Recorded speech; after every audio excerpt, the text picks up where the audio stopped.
Why? Why do you suck so bad? What have you done to the sponge? You absolute 9 hours of abomination garbage.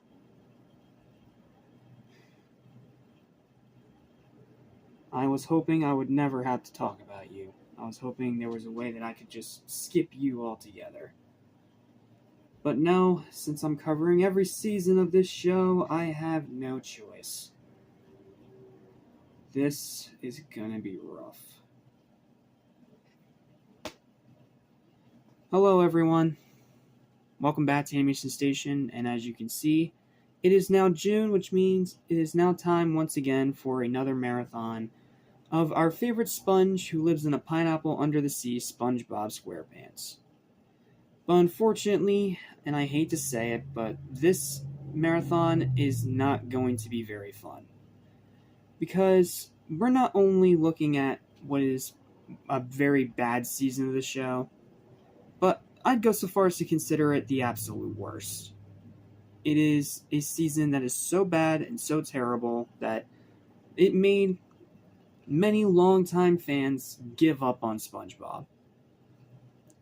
Infamous episode after infamous episode after half-efforted dumpster fire after half-efforted dumpster fire.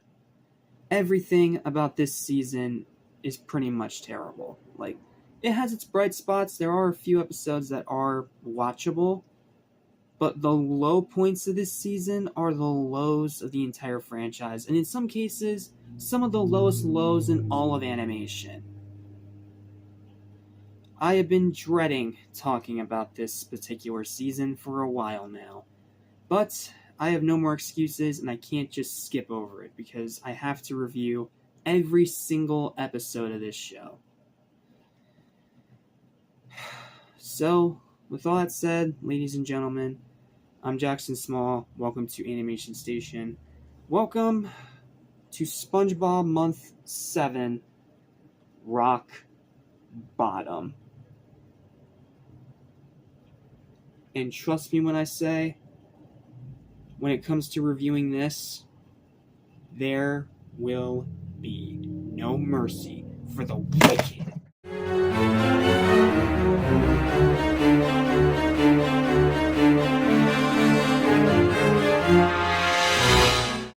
Alright, so, without further ado or delay, it's time to begin Season 7 of SpongeBob. However, the weird thing is that this season doesn't actually start out that bad. So you may be wondering, well, okay, why were you so overdramatic in the opening intro to the point where you had to do it in live action if it doesn't start out bad? Because it doesn't start out bad, but it gets really bad.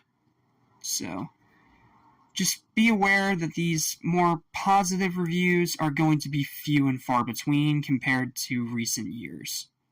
Because this is the worst season of the show, and it's going to be the hardest one for me to talk about. So, while we may have 2 actually watchable episodes today, trust me when I say, it'll start becoming a very rare occurrence. But with all that said, and done, and over with, let's dive in. Starting with the Season 7 premiere, Tentacle-Vision. In this episode, Squidward gets his own TV show after his favorite TV show is canceled. And what happens? Well, what always happens in any Squidward torture porn, that being that SpongeBob and Patrick come to ruin it in the ways that they always do. From Patrick playing with the camera, from SpongeBob struggling to know what filmmaking is, which makes no sense considering he literally made a Mermaid Man and Barnacle Boy motion picture. You'd think he'd know this by now, but, you know, dumb down the characters for the sake of bad writing, whatever. However, what actually redeems this episode is the fact that despite being a Squidward torture porn, it's actually not that bad. And it's mainly because it's not just SpongeBob and Patrick that break in to ruin Squidward's whole thing. It's everyone, all the main cast, and even some side characters by the end. And I will admit, it gets so ridiculous to the point that it becomes so bad it's good. Like, it is sometimes genuinely funny how these people just keep breaking into Squidward's house just to steal a little bit of spotlight on the camera. That part is pretty funny. Not to mention the highlight of the episode, the thing that everyone unanimously agrees is the best part of the entire episode, the neat little side character that is Zeus the Guitar Lord.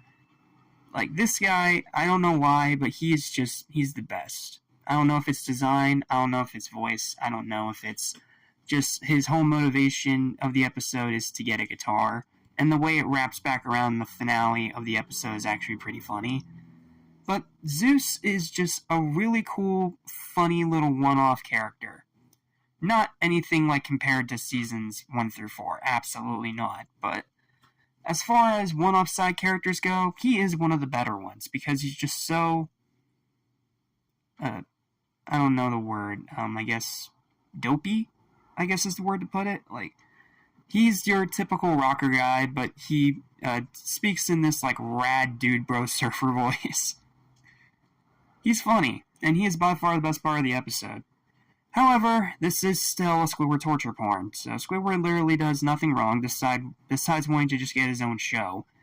And everyone steps in to ruin it, and it results in an ending where he gets kicked out of his own house. Which, yeah, that is pretty insulting considering the fact that he did nothing wrong in the episode. However, because it goes so over the top and bonkers with this very simple, boring premise, I do find myself having a little bit of a soft spot for it. It's not an amazing episode by any means, no, but it's perfectly watchable, it's okay, it's perfectly serviceable. Sure, it's not like the greatest thing ever, but sometimes, especially in a season that is this bottom-heavy, seriously, it's called rock bottom for a reason. I'll take what I can get. Tentacle-Vision is a perfectly average, fine episode, and one of the better Squidward torture porns. And because of that, final verdict for the episode is going to be a 5 out of 10. It's perfectly okay. It's average, it's decent, it's watchable, but it's not really anything worth remembering outside of Zeus the Guitar Lord. But, again, considering how bottom-heavy that this season's going to get, I will take average over dumpster fire any day. However, next time, what's coming up next, actually, is an episode that actually is severely underrated. It's an episode that I literally have a good bit to say on, and it's an episode that people don't seem to talk about much, because it's in Season 7. But I actually think it's pretty great. So, let's move on from the mediocrity of Tentacle-Vision to the greatness of I Heart Dancing. I can't be the only one that's surprised that this episode is from Season 7, right? Because a lot about it feels not like a classic episode, no, but kind of feels like, like Season 4 in a way. And I mean that as a positive because Season 4 is criminally underrated. But this episode's genuinely great. Like, I really loved this one. And it takes, again, a simple premise and turns it into a surprisingly pretty interesting and endearing episode. So, there's a good bit to talk about with this one, so let's dive in.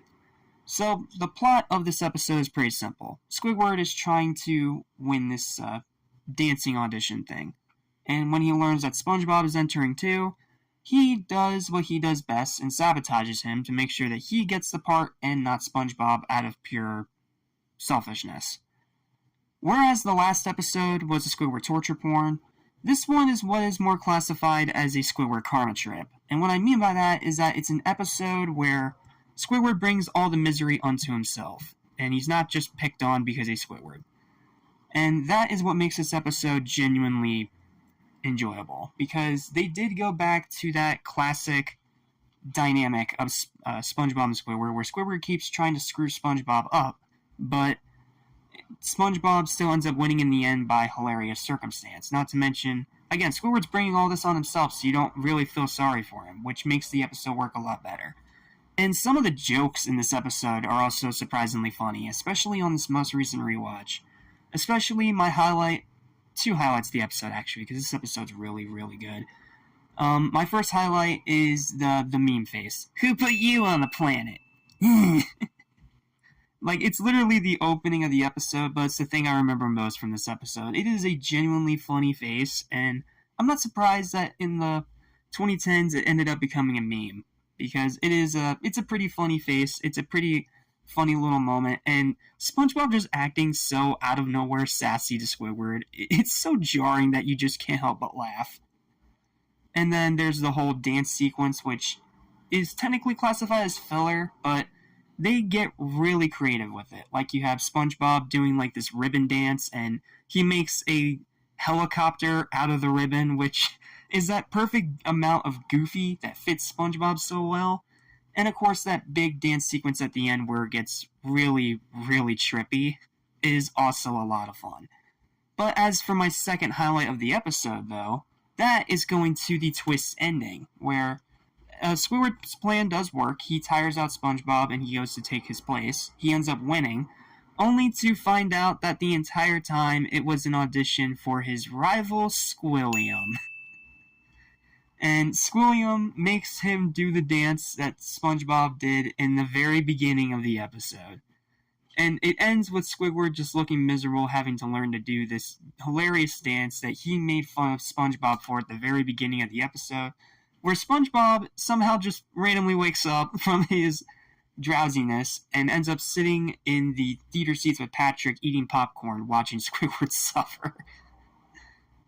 Again, because since Squidward actually deserves it in this episode, it's funny and not cringe. Like, it is a genuinely funny episode. And I forgot how great it was until I watched it again. This episode is fantastic and easily one of the biggest highlights of Season 4.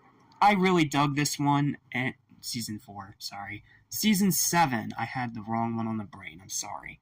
But again, it feels like a Season 4 episode, so can you blame me? This episode's great, it's one of the highlights of Season 7, and I had a great time watching it. And I think it's one that deserves a lot more credit and a lot more discussion than it gets most of the time. Sure, it's simple, but at the same time, it's just so funny that you don't care. And that is what makes the best of SpongeBob episodes. And because of that, final verdict for I Heart Dancing is going to be a 9 out of 10. This episode is just fantastic. I love it from start to finish, and it is one of the most criminally underrated episodes of modern SpongeBob.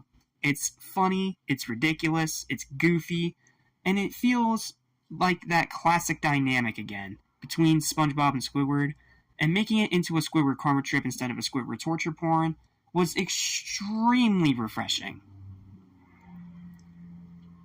So yeah, obviously I Heart Dancing wins by default, so I don't gotta do like the whole final conclusion rating thing. So, thank you guys so much for watching. Please don't forget to like, share, and subscribe for more videos like this almost every single day. I can't talk today, I'm sorry. And join me next time for both another great episode and then one of the first of many, many terrible dumpster fires. As we continue through Season 7, pray for my sanity. See you next time for Growth Spout and the absolute god-awful Stuck in the Ringer.